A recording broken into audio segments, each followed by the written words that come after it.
Hey, si ce format de podcast vidéo te plaît, n'hésite pas à t'abonner. Toi, tu seras informé de chaque nouvelle vidéo et nous, ça nous fait plaisir.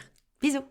Je me projetais pas du tout de faire un tel Ouais. projet ou une telle expérience, mais lorsque l'occasion se présentait, je l'ai saisie pleinement.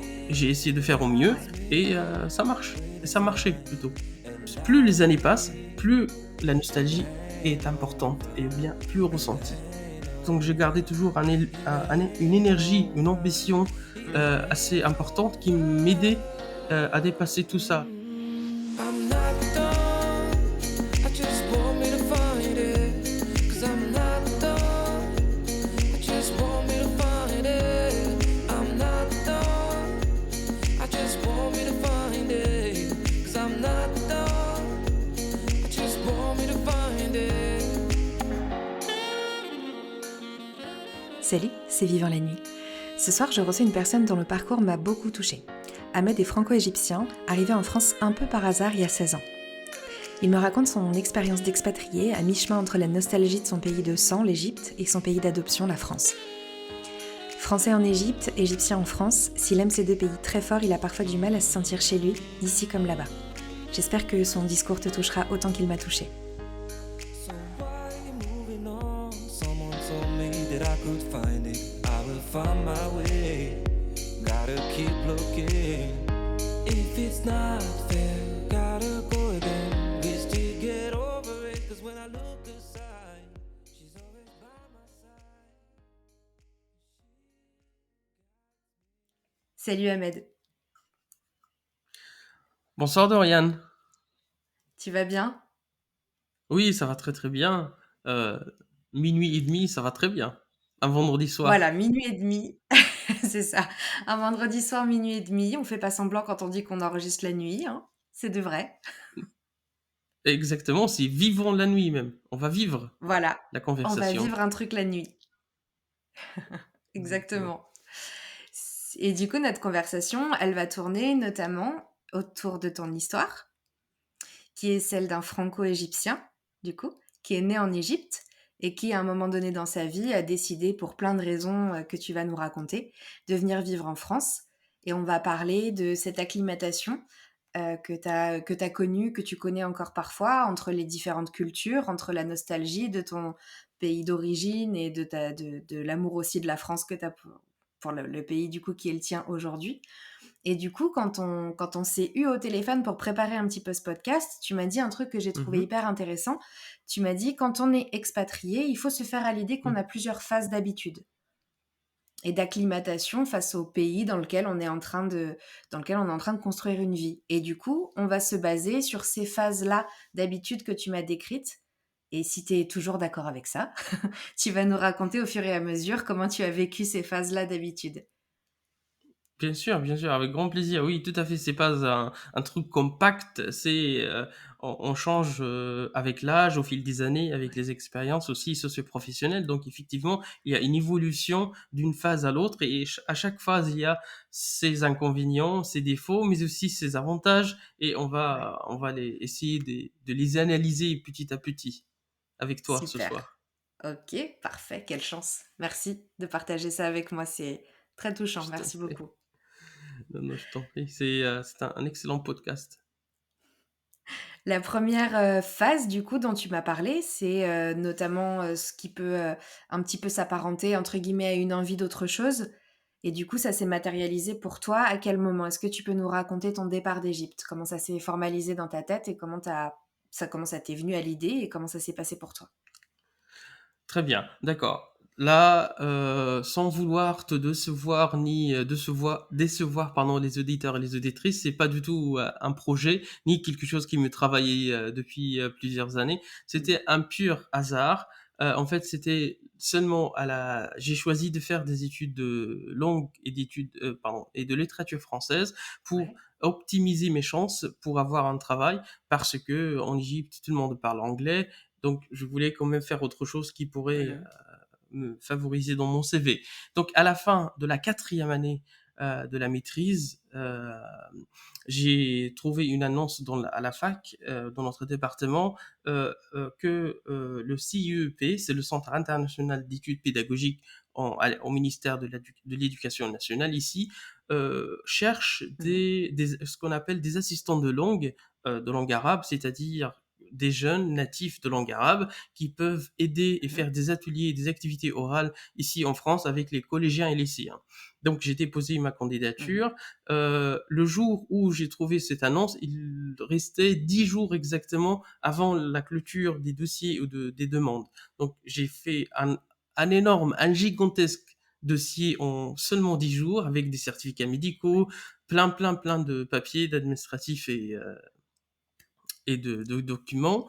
Et Ouais. j'ai été sélectionné, j'ai passé un test au consulat français de grammaire Mmh. arabe pour voir mes capacités linguistiques et un test aussi en français dans le centre culturel français pour aussi voir pardon, la capacité d'expression orale et écrite en Ouais. français. Donc, oui, bon, pour aller un peu plus vite, je suis parti par ce billet-là.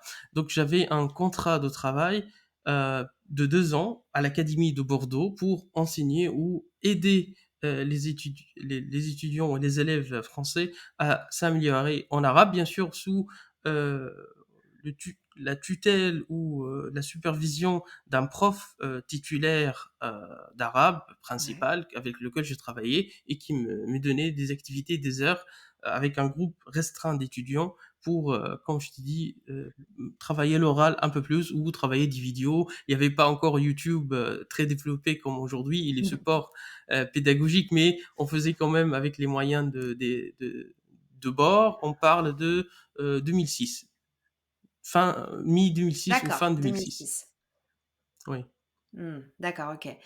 OK, et donc du coup, tu l'as vécu un petit peu dans le stress et dans la rapidité, ce départ? Ça a été une décision qui était du coup un peu compliquée pour toi étant donné les délais ou au contraire c'était tu étais dans le feu de l'action et tu y allais?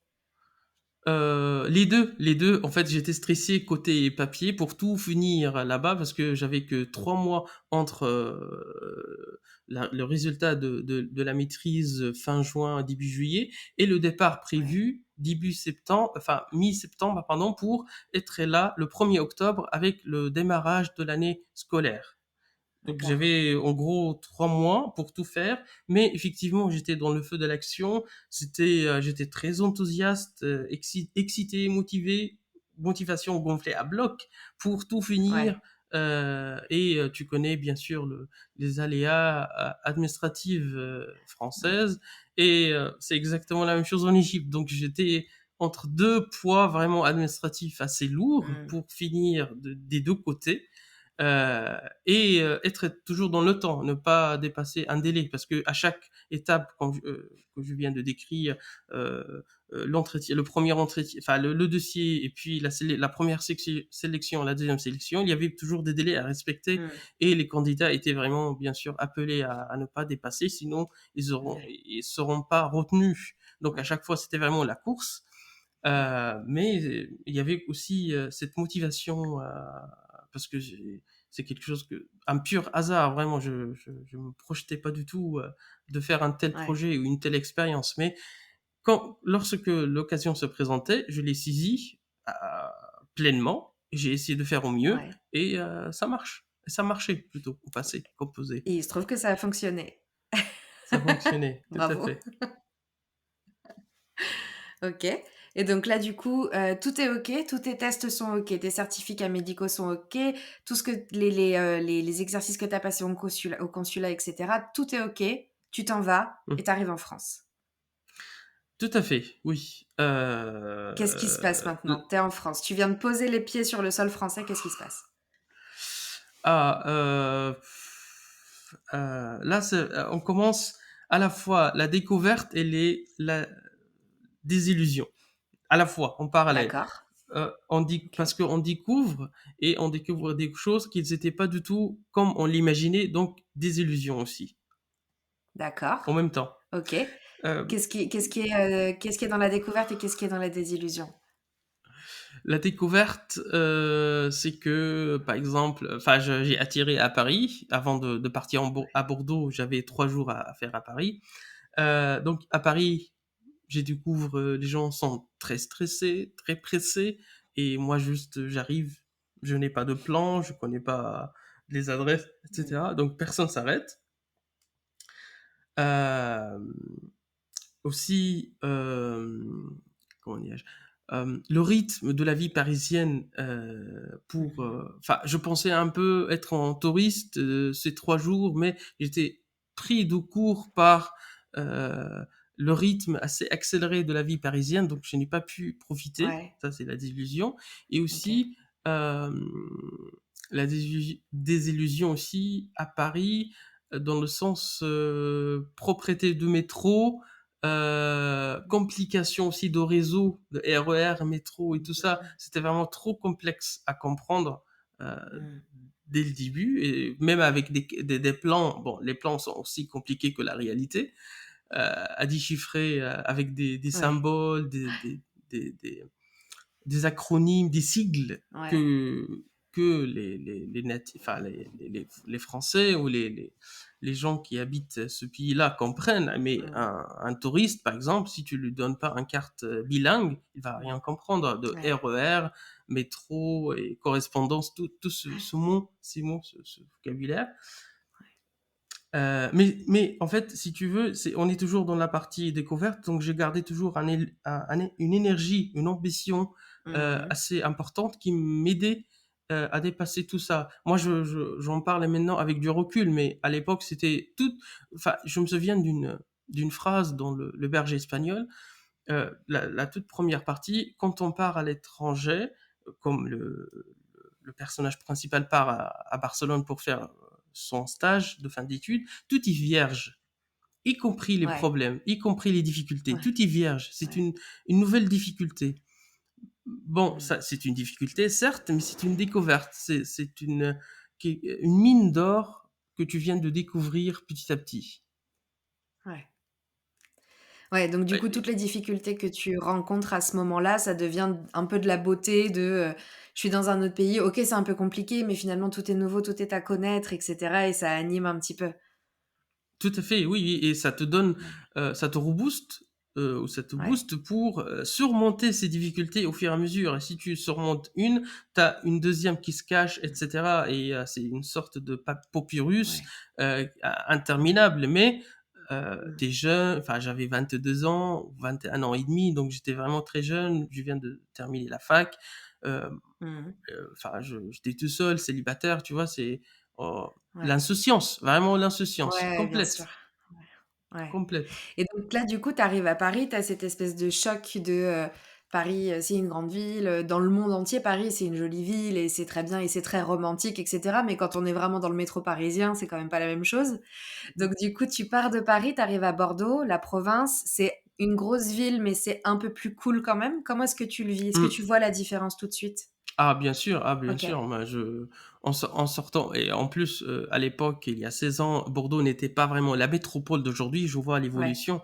C'était, comme tu viens de le décrire fort justement, je vois la différence. Là, je vois vraiment, les côtés qui me plaît et qui Mmh. commencent à me plaire dans ce nouveau pays, comme le climat, la verdure, la Ouais. variété culinaire, la variété de paysages même. Parce que à Bordeaux, t'as tout, t'as la Garonne, t'as les Mmh. petits parcs, etc. Donc rien à voir avec la capitale Ouais. dans laquelle j'ai passé 3 jours, et c'était les 3 premiers jours, donc la première impression C'est n'était beaucoup pas comme vraiment, entrée en matière, ouais. ouais, C'est n'était pas du tout au top. ouais, Vraiment, j'ai eu beaucoup de difficultés juste pour discuter, enfin me montrer le chemin. Il n'y avait pas encore le GPS, tu vois, c'est vraiment un autre monde ouais, entre guillemets. Et ouais, bien mais sûr. là, par exemple, à Bordeaux, la mer n'est pas loin, l'océan, la montagne, les dunes du Pilat. Non, mais ça a changé complètement, et ça, heureusement, ça m'a apaisé beaucoup. Et Ouais, j'aime beaucoup toujours cette ville, et j'aimerais bien un jour m'y installer. Mais bon, ouais. ça reste toujours un projet aussi. On se Mais oui, Mais c'est bien. effectivement, et même les gens sont un peu plus beaucoup plus réceptifs, beaucoup plus accueillants. Ouais. Enfin, je me suis retrouvé, et j'ai toujours des bons souvenirs jusqu'à la fin de mes jours avec la région bordelaise. Bon, alors pour être transparente avec toi, tous les épisodes en vidéo sont tournés via la plateforme Zencaster, un outil en ligne qui passe donc par le réseau. Ce soir-là, Internet a décidé de faire des siennes, donc dans quelques secondes, on va perdre la vidéo d'Ahmed, mais vraiment reste à l'écoute parce que tout ce qu'il dit est ultra intéressant. On y retourne. Ouais, OK. Et donc du coup, là, tu arrives, tu t'installes et tu commences à faire ton travail dans la fac de Bordeaux, du coup? Donc ton travail, on le rappelle, rapidement, c'est d'accompagner des personnes. Et alors, justement, la nuance, est-ce que tu accompagnes des natifs arabes qui sont venus, apprendre en France ou est-ce que tu assistes entre guillemets «des personnes françaises» qui apprennent l'arabe? En fait, deux rectifications. Ce n'est pas à la fac, c'est dans les collèges ou Ah et oui, les excuse-moi, lycées. ouais. Non, non, il n'y a pas de souci. En fait, par exemple, dans les collèges et les lycées, les élèves prennent LV1, LV2, Ah LV3. oui, Donc, oui, l'arabe était plutôt LV2, LV3. Donc, d'accord. la différence est dans le volume d'heures par semaine hebdomadaire. Donc, il y avait un prof, ou une, Mmh. et parfois, je travaillais avec trois profs différents. Mon service était vingtaine d'heures par semaine et je partageais ce volume entre les trois profs avec leurs classes différentes et Mmh.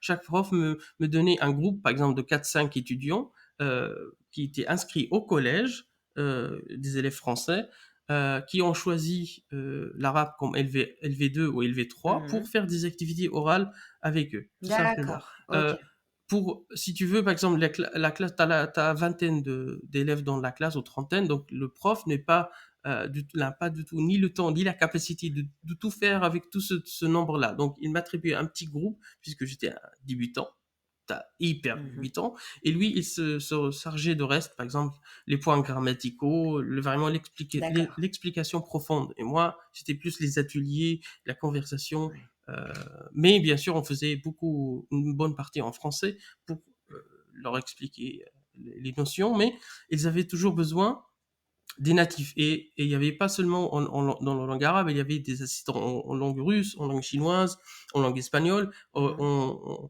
On se croisait de temps en temps dans le lycée, on mangeait Mmh. ensemble, on sortait ensemble. Là, c'est une autre histoire, mais parce qu'on Ouais. était tous des expatriés et on était tous plus ou moins du même âge et on avait plus ou moins le même métier. Donc il y avait toujours des rencontres aussi avec Mmh.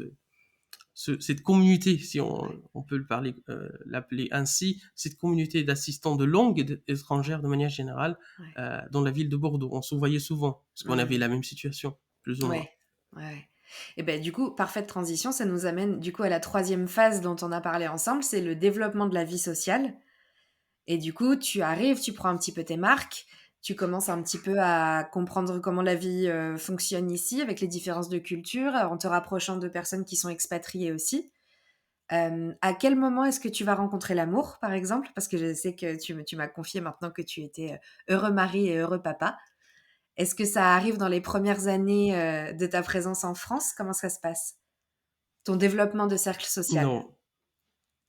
Ah, le développement de cercle social. Alors, bon, très rapidement, je termine mes 2 années de contrat Mmh. et à la fin, comme je viens de te dire, ça me plaît, la Mmh. région bordelaise. Donc, je décide de m'inscrire à la fac de Bordeaux pour faire une licence de lettres modernes, puisque j'avais quelques d'autres années d'études. Donc, ils m'inscrivent directement en troisième année.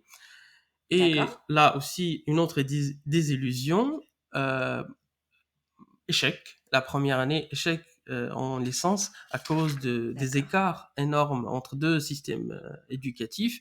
Donc, je Ah refais d'accord. l'année, OK. j'obtiens la licence, mais après, je pars de Bordeaux pour Paris pour poursuivre en master et en doctorat. Et c'est la première année de master que je rencontre mon actuelle épouse Ouais. euh, là-bas, à Paris. Ah oui, Mais donc tu repars à Paris, donc la ville qui t'avait, «traumatisée» entre guillemets sur tes 3 premiers jours, tu y repars, OK. Et parce que tu pouvais oui, pas faire ton master et ton doctorat à Bordeaux, c'était pas possible? tout à fait, oui, tout à fait, tout à fait, tout à fait. Et surtout pour rejoindre aussi une école assez D'accord, prestigieuse qui est l'INALCO, qui est à Paris d'accord, OK. Et aussi. alors comment tu le vis de retourner à Paris?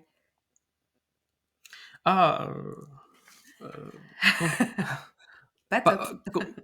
ouais, ouais, la contrainte, parce que j'appréhendais vraiment, mais j'avais pas le choix, malheureusement, comme je viens de te dire. Ouais, Euh, mais bon, ça se passe plutôt pas mal. Surtout que je commence à m'habituer un peu sur le rythme, les transports, Ouais. le bruit, enfin plein de Mmh. choses. Mais bon, dès que j'ai eu l'occasion plus tard, tu verras que j'ai quitté la capitale, notre capitale, très rapidement et sans regret. OK, et donc du coup, tu rencontres ta femme à Paris, c'est ça? Tout à fait, oui, à la bibliothèque de la Sorbonne 3, Oh, c'est complètement mignon. par hasard aussi, un deuxième hasard, Ouais. complètement par hasard. Et en plus, j'étais pas censé être à la bibliothèque ce jour-là, mais bon, un concours des circonstances fait que je la rencontre, je fais connaissance avec elle, et ensuite on se revoit, et au fur et à mesure, euh, la communication et le fil Mmh. s'établit, se produit. Et là, on parle de 2011-2012. Donc, OK, quand donc même, 5, que 5 5 ans. ans. 5 Mmh. ans. Ouais, 5 ans D'accord. de vie de célibat, d'étudiant, etc. OK. Qui avait aussi son charme. Mais il fallait quand même, à un moment, je cherchais l'amour à ce moment-là, Et tu et l'as je l'ai trouvé dans trouvé. une bibliothèque. C'est Exactement. joli. OK, Exact. et du coup, à côté de cette rencontre, du coup, avec, celle qui sera ta future épouse, ton cercle social amical, est-ce qu'il se construit? Est-ce qu'il est durable? Comment est-ce que Oui, ça fonctionne? oui, oui, c'est ça. Un des avantages, des rares avantages de Paris, c'est que Mmh, j'avais développé avec les études, ouais. un cercle d'amis, enfin des camarades de classe qui sont devenus des amis, et qui m'ont fait rencontrer leurs amis et leurs Mmh, connaissances. Donc j'avais vraiment un cercle de connaissances assez solide. élargi. Mmh, En plus, j'habitais en colocation avec deux autres filles. J'étais un garçon, on était un garçon, deux filles. mmh. Et elles aussi, elles invitaient leurs amis pour les anniversaires, pour les Ouais, crémaillères, etc. Donc on avait vraiment, enfin, je suis quelqu'un d'assez sociable, donc je suis devenu l'ami de leurs amis, etc. Et vraiment, super. c'était vraiment très agréable. On avait toujours des soirées, des sorties, plein de choses avant, bien sûr, la crise sanitaire. Mmh. Dans l'ancien monde, Dans vraiment, ça l'ancien me monde. semble exactement, ça me Ouais, semble des décennies en arrière, mais c'est que complètement. euh, bon, les fêtes, les boîtes, etc. Et Ouais, ça c'est une possibilité à Paris. Les transports qui restent jusqu'à tard, surtout le week-end. Comme je viens de te dire, les restos, les bars qui sont ouais. ouverts presque jusqu'à 2-3 heures du matin. Ça, c'est Mmh. une belle époque aussi, que Mmh. je garde en tête. Ouais. Mais bien sûr, il y a la réalité du lendemain matin qui te frappe en pleine figure La fameuse avec, ouais, les pannes techniques de transport, enfin, mmh, enfin, plein de choses, les grèves, hein, ouais, vraiment, plein de choses pas très. Bon, la après, vie parisienne. faut voir qu'est-ce qu'on cherche. Ouais, c'est ça. Donc du Oui, coup, oui, tout à fait. Non, mais tu c'était une période très agréable. Celle-ci est vraiment très agréable aussi. ouais, OK. Bon, c'est bien déjà. Tu as renoué un petit peu avec Paris. Exactement. Non, j'essaie d'être le plus juste possible, de dire ce qu'il y a, ce qu'il n'y a pas Ouais, aussi. Tout est pas. tout est pas à jeter. Non, non, non, pas du tout. Mais on vient de. T'as commencé l'épisode avec des phases, et vraiment, Bien sûr. on passe toujours par différentes phases, et il faut Ouais, vraiment tout analyser en détail, pas tout bien sûr. rejeter et pas tout prendre. Et on va parler aussi tout était mieux avant. Ça, c'est aussi Ouais, c'est une idée qui me revient assez souvent. ouais. Bah, du coup, pour cette phase-là qui est, entre guillemets «la troisième, le développement du cercle social et du coup familial avec la rencontre de ta femme, quelques années plus tard, j'imagine, ou quelques mois ou années plus tard, tu as eu des enfants? Un ou plusieurs? J'ai deux garçons, Tu as 2 garçons, OK. de, oui, de 5 ans et demi et de 2 ans et demi OK. aujourd'hui. Et du coup, tes garçons, est-ce que tu t'es déjà posé la question, soit de leur faire visiter l'Égypte? Est-ce que au quotidien, tu leur racontes ce qu'est l'Égypte? Est-ce que c'est important pour toi ça? Tout à fait, oui, oui, tout à fait. Mes enfants, enfin, tu sais, les enfants sont très intelligents, oui. Mes enfants savent très bien, tout comme moi, qu'ils sont franco-égyptiens. Donc, Mmh. ils ont des noms égyptiens, enfin des prénoms, pardon, égyptiens. On est parti en 2019, juste avant euh, la crise sanitaire en Égypte, pour les présenter à mes parents et au Ouais, reste de la famille.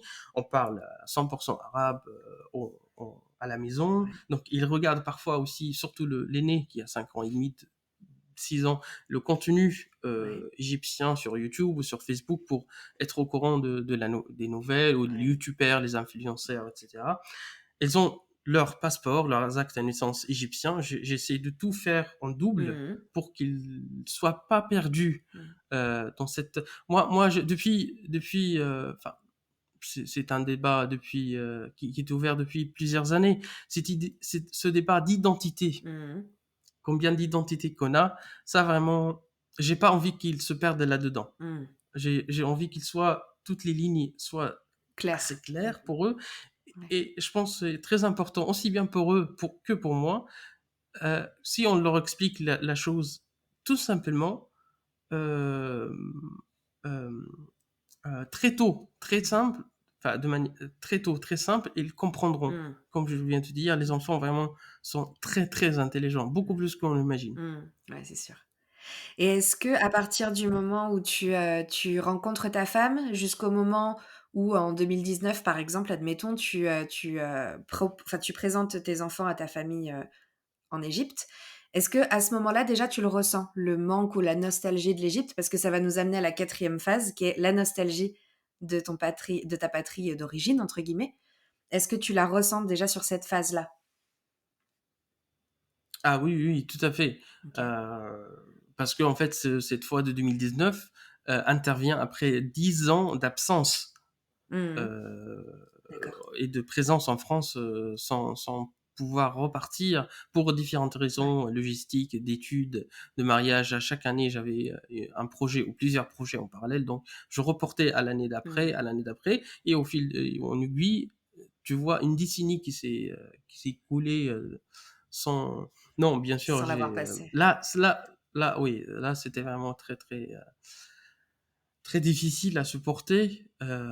Mais en 2019, effectivement, cette visite était un soulagement pour moi. Et je vis beaucoup mieux aujourd'hui qu'avant.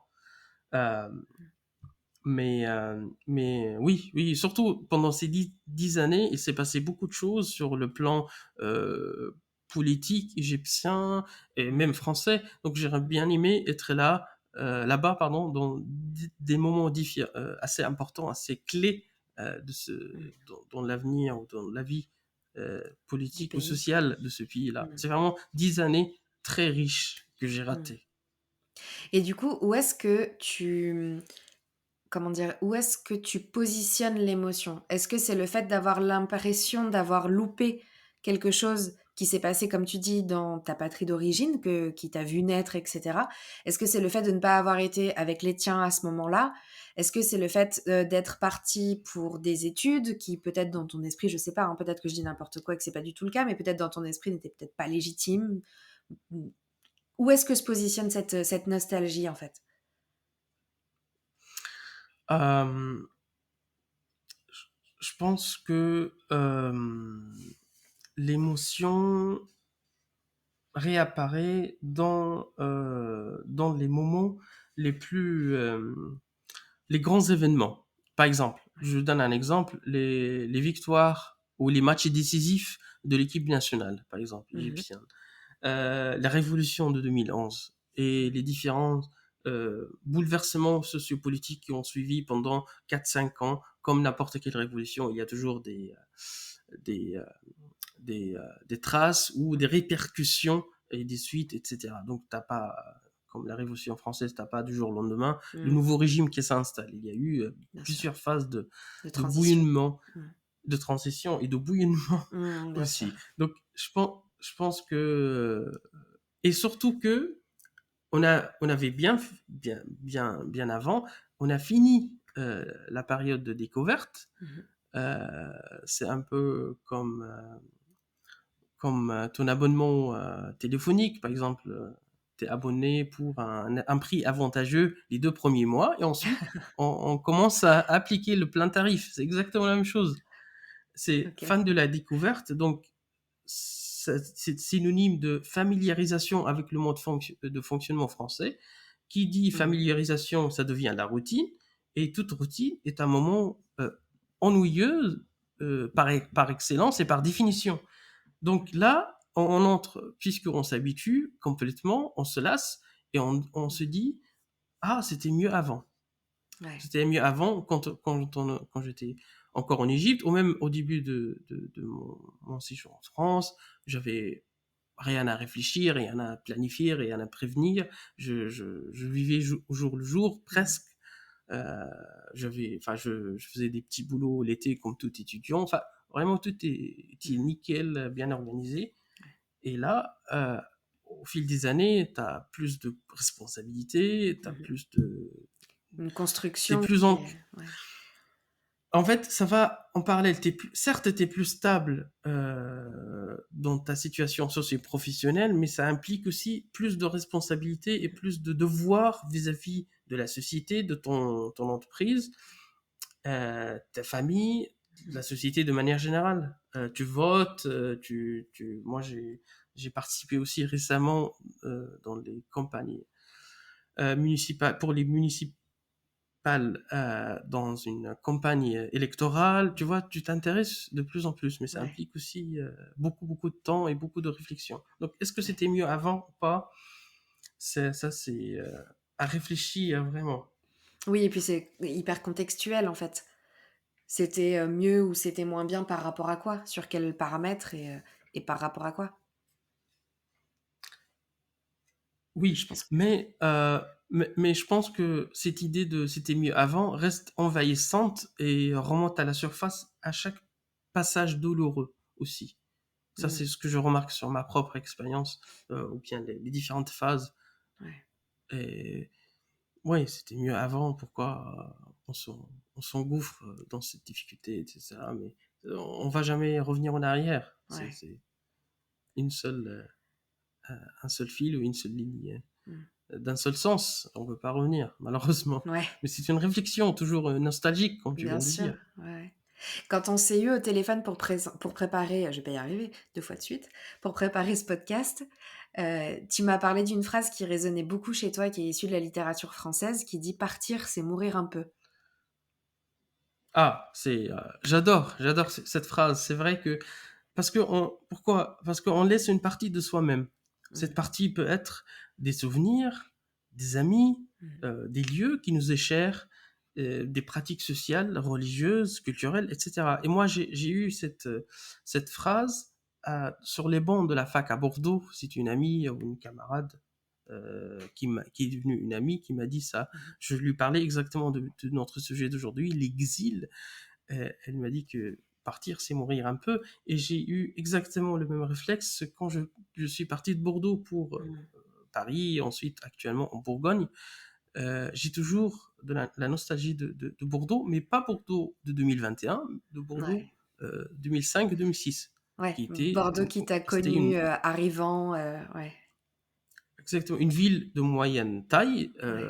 à la taille humaine, Ouais. mais pas du tout assez développée, avec beaucoup de transports en commun Mmh. et des périphériques enfin, surpeuplés parfois aussi. Mais heureusement, cette perte, si tu veux, quand on laisse des traces quelque part, cette perte, heureusement, est compensée par gagner en expérience, Mmh. évoluer au fil des années. Mais on revient toujours, l'idée c'était mieux avant et toujours revient Mmh. de temps en temps. Ouais. Oui, certainement partir, c'est mourir un peu parce que on laisse Un bout quelque de nous chose quelque part. et irrécupérable, Mmh. irrécupérable. Les Ouais. souvenirs, les amis. Moi, la plupart de mes amis sur Facebook ou avec lesquels je parle, ce sont les amis que j'ai eus à l'école primaire et au collège en Égypte. J'ai des amis avec lesquels je suis en contact depuis 20 ans, 25 ans, 30 ans. OK. Et je n'ai pas réussi d'en avoir d'autres aussi durables. Mmh. Donc, Ouais. c'est... Oui, quand je suis parti et quand je les ai laissés, euh, c'est une partie de notre amitié qui est restée là-bas, bien sûr. On essaye bien sûr de le réanimer via les réseaux sociaux, etc. Bon, ce n'est pas la même chose, ce n'est pas le même poids, mais c'est quand même, ça aide beaucoup. Mmh. Ça aide beaucoup. Ouais, bien sûr. Mais oui, c'est une phrase qui est vraiment très significative pour moi. Ouais. Exactement. Et quand tu parles du fait que, avant la nostalgie, il y a l'animation de la découverte, du coup. Est-ce que tu as ressenti, du coup, cette quand tu es partie de Bordeaux pour retourner à Paris, quand tu es partie de Paris pour aller en Bourgogne, est-ce que tu as ressenti à chaque fois cette découverte d'une nouvelle région, d'un nouveau mode de vie qui aplanissait un petit peu la nostalgie de la ville, précédente? Ou est-ce que tu l'as vraiment connu avec le, entre guillemets, «choc culturel» de pays qui était tellement fort en décalage que c'est là que ça t'a le plus marqué? Non, bien sûr, le décalage entre deux pays, deux cultures, deux sociétés différentes, Mmh. mais ça n'empêche, comme je viens de te dire, que c'est vrai, la région bordelaise qui m'a beaucoup le plus marqué, parce que en fait, je découvre la différence dans un seul pays qui n'est pas les États-Unis, Mmh. comme la France, l'Hexagone, la différence de population, de mode de fonctionnement, d'humeur entre, par exemple, Perpignan Mmh. et Pau et Lille et Dunkerque. Ce Mmh. n'est pas du tout la même chose. Ce n'est pas du tout le même climat, les mêmes habitudes Bien sûr, culinaires, alors que nous sommes tous les deux dans le même pays. citoyens Mmh. du même pays. Donc ça aussi, ça m'a marqué. Mais pas bien sûr, qui n'a pas le même poids Mmh. entre le pays de ma naissance et Ouais. la France, bien sûr. Parce que déjà, les écarts sont beaucoup plus importants. Bien Mmh. sûr, Ouais. tout est différent. Tout est Mmh. différent. Tu m'as parlé, Ouais. qu'est-ce qui est différent? Tout est différent Ouais. du matin jusqu'au soir, tout est différent. Ouais. Y compris dans les tout petits détails de la Mmh. vie quotidienne. Jusqu'à, bien sûr, le système euh, politique, de l'organisation de la société et tout ça. Mais dans les moindres détails, tout est différent, vraiment. Tu en parles Complètement avec, différent. Rien à voir. ta femme et tes enfants de cette nostalgie-là? Euh, Ta femme, avec tes les enfants, tes enfants, proches, en tout cas? pas, ouais. Avec les enfants, pas encore, ils sont trop petits, mais avec ma femme. Mais, euh, mais elle n'est pas, on va dire, son statut et son positionnement ne lui permet pas de me comprendre tout à fait, puisque elle est Mmh. française, donc elle n'a pas connu cette expérience de l'exil. Donc je pense que ça fait partie des choses. Je connais pas le dicton, mais en fait, il y a un dicton en langue arabe qui dit il vaut mieux poser la question à un malade ou à quelqu'un qui a la même pathologie que toi que de demander conseil à un médecin. Mmh. Parce Ouais. que il est Le passé par les patient mêmes phases expert. que toi. Exactement. Il connaît par exemple les effets indésirables d'un traitement ou d'un médicament. Il ressent les mêmes. Enfin, en fait, le médecin a étudié les pathologies à Mmh. la fac de médecine, mais il ne les a jamais vécues. Il ne les a jamais Les ressenties, senties ressentis. et Mmh. ressenties. Les douleurs, euh, Ouais. les, euh, les bouleversements par exemple psychologiques avec chaque opération, chaque intervention, etc. Et c'est exactement la même chose. Mmh. Elle peut me comprendre, elle peut entendre, mais elle peut pas ressentir la même Mmh. chose. Mmh. Et, au début, je- j'étais un peu fâché, mais au fur et à mesure, je me suis dit, pardon, c'est que elle peut pas sentir parce qu'elle n'est pas passée par ce passage-là. Et Mmh. comme je viens de te dire, une pathologie, ça se ressent, c'est un vécu, si tu veux, Mmh. c'est un vécu, il faut vivre Mmh. pour bien en parler et bien comprendre la personne en face. Et Mmh. inversement, donc de ce cas-là, je change. Enfin, j'ai appris, j'ai saisi le truc, donc je change, je parle plus avec ma femme dans ce côté-là, mais je fais appel à d'autres amis Mmh. ou d'autres compatriotes qui ont la même situation que moi, c'est-à-dire franco-égyptiens aussi, Mmh. installés depuis des années, voire des décennies Mmh. ici en France, mais qui ont toujours cette nostalgie aussi, Ouais.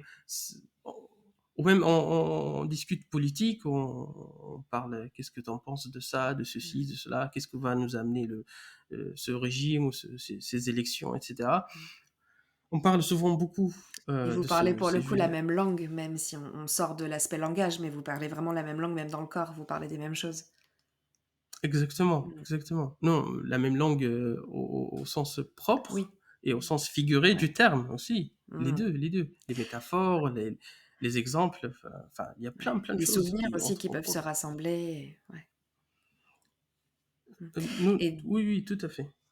Du coup, on arrive à cette 5e phase dont tu m'as parlé, qui est ce besoin de rapprochement avec des personnes qui ont des expériences similaires et le fait de se rendre compte que les personnes autour de nous, à qui on peut parler de quelque chose qu'on vit, toutes bienveillantes puissent-elles être, elles suffisent pas à combler cette impression de compréhension et de rassurance et de cocon.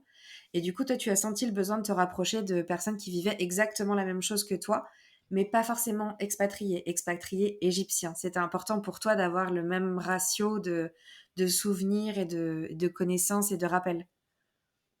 Tout à fait. Mais en fait, ce qui est marrant, c'est que je ne savais pas qu'ils vivent la même chose. C'est que Ouais. moi, j'étais en souffrance ou en passage douloureux. Donc, je prends mon téléphone, j'appelle telle ou telle personne. Je lui dis, écoute, depuis quelques jours, j'ai quelques réflexions, quelques pensées, etc. Qu'est-ce que tu en penses? Est-ce que tu as un conseil, par exemple, à me donner? Et il me dit, ah tiens, il y a quelques mois, j'étais exactement dans le même passage que toi. Et il s'est passé telle et telle chose. Je sais pas si, par exemple, lui, il a réglé par un voyage en Égypte, si lui, il a réglé par un voyage ailleurs, si il a réglé par, je sais pas, une sortie avec sa famille, etc. Donc, si tu veux, je me rends compte, on se rend compte qu'on vit tous la même chose, Ouais. peut-être avec des degrés différents, à pardon, différents, avec des cadences et des intervalles différentes, Mhm. mais on tourne tous dans le même circuit. Mhm. Donc aujourd'hui c'est moi, demain c'est toi, Ouais. la semaine prochaine c'est tel, etc. Ouais. Et surtout après avoir des enfants, donc j'ai eu, on va dire, euh, quelques questionnements sur le système de la maternelle ici, l'école primaire, etc. Mhm. Donc j'ai appelé d'autres compatriotes qui ont eu des enfants Ok. un peu plus grands que les miens pour avoir leurs Mhm. avis. Qu'est-ce qu'il faut faire? Est-ce que tu penses que, par exemple, les écoles privées ou les écoles publiques, D'accord. enfin, etc. Enfin, des petits conseils comme ça, pratiques. Mhm. Vraiment, je reste dans les pratico-pratiques, mais quand même, c'est vraiment assez impressionnant. Et quelle que soit la durée de leur présence d'Égypte, que ce soit 5 ans ou Leur 40 présence ans, en France, c'est ça?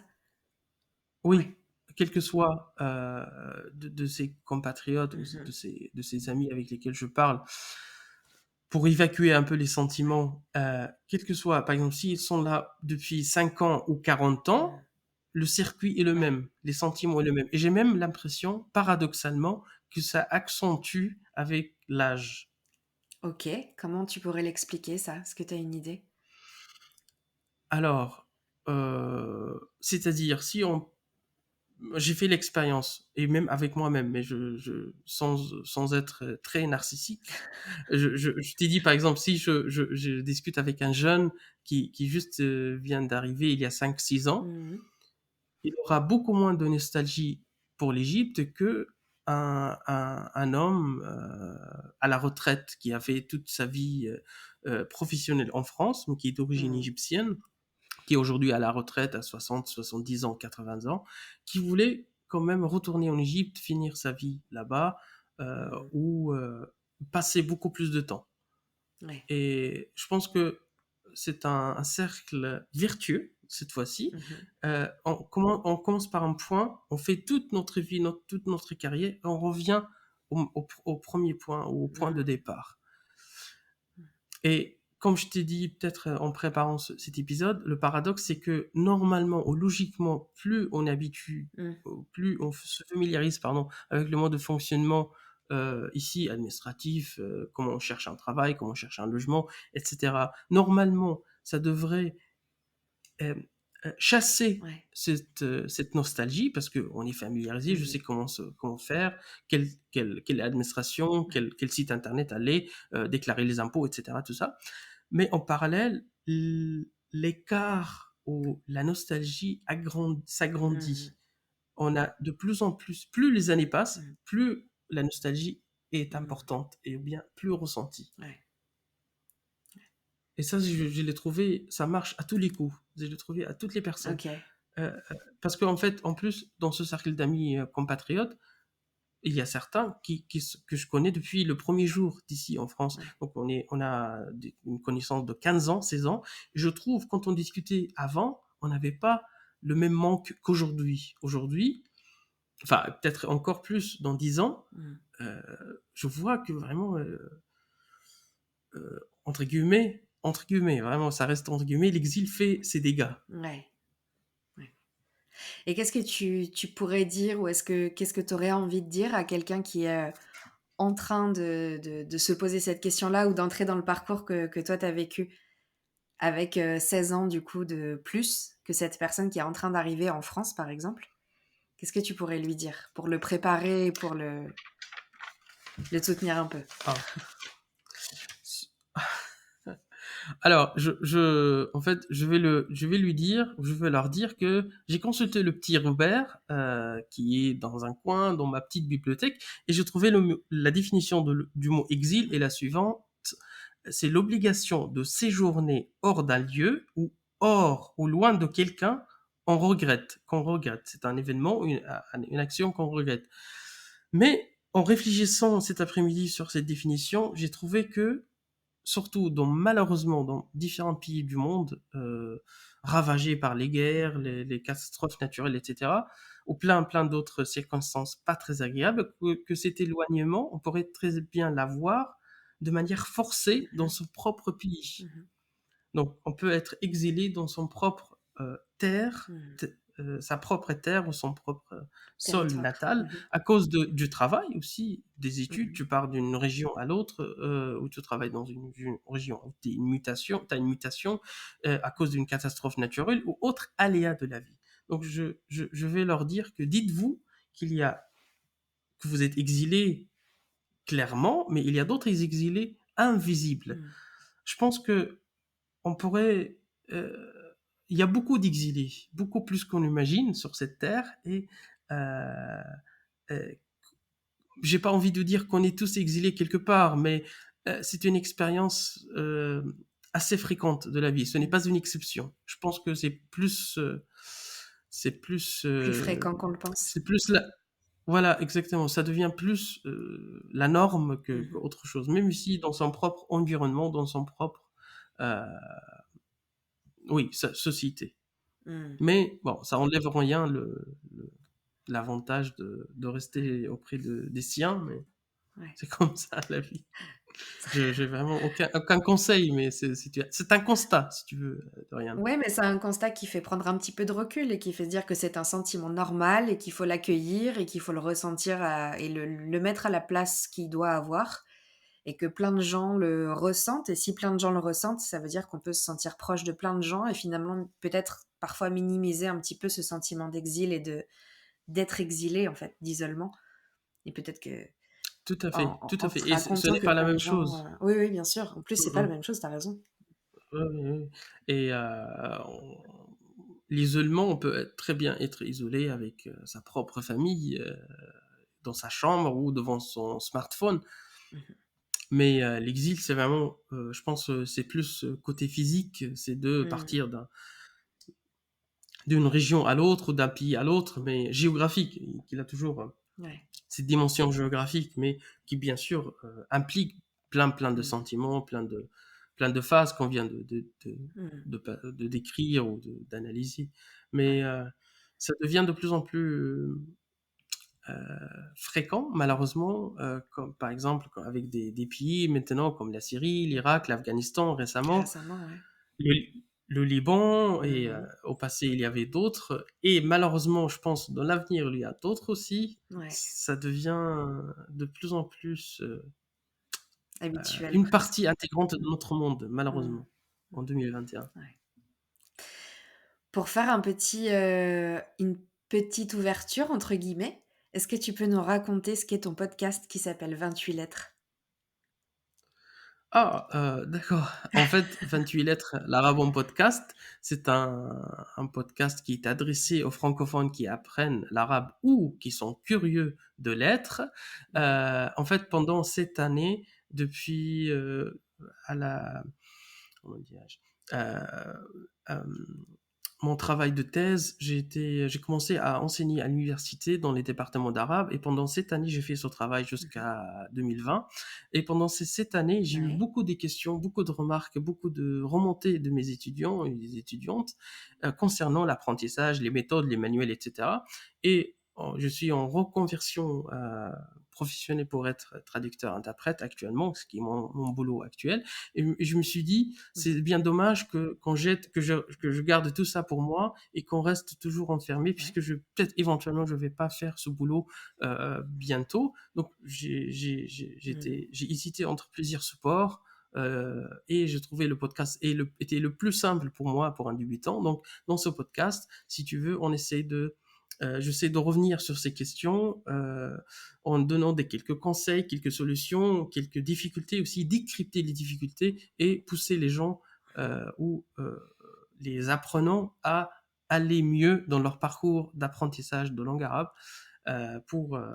Et on commence dès le départ, on commence les profils, les motivations, etc.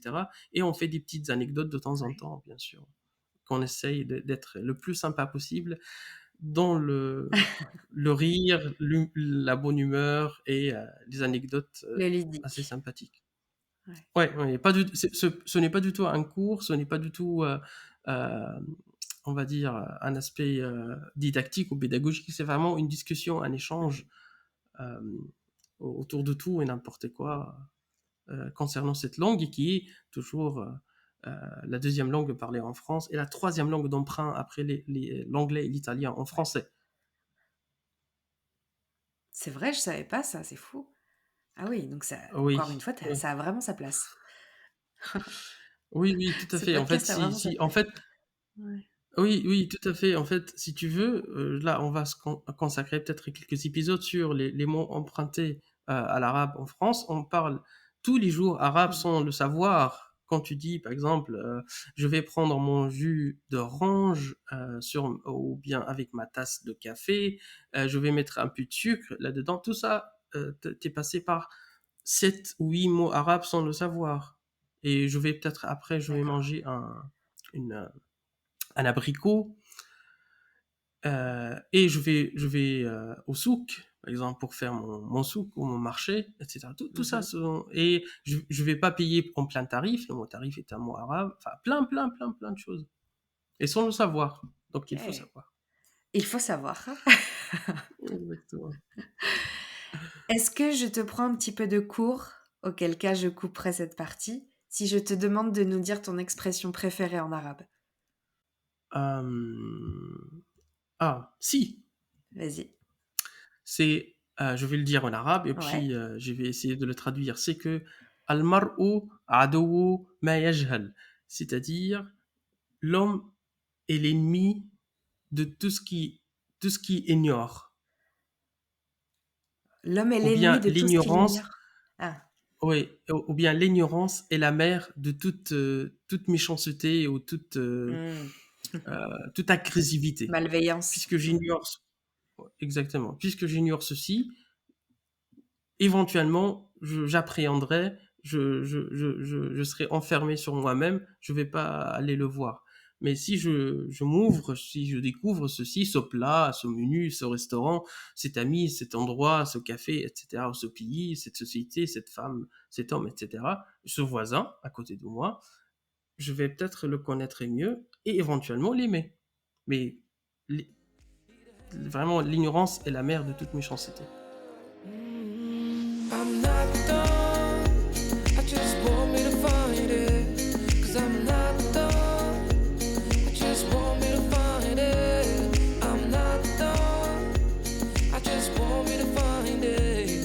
'Cause I'm not done. I just want me to find it. L'ignorance est mère de toutes les malveillances.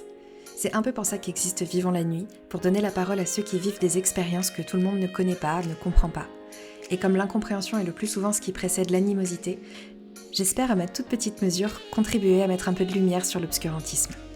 Si tu veux aller piocher un peu dans la culture et la langue arabe, je te conseille vivement d'aller checker le compte Insta d'Ahmed, @28.lettres, au pluriel du coup. Merci Ahmed pour ta sincérité et ta gentillesse et pour avoir accepté ce podcast aussi tardif, on peut dire qu'on aura joué le jeu. À toi qui m'écoutes, merci d'être resté jusque-là malgré le caprice de la vidéo. Si tu veux me raconter ton histoire, ton parcours, ton engagement, contacte-moi sur Instagram @vivonslannuitpodcast. Parce que toi aussi, ton histoire mérite d'être racontée. Bonne nuit.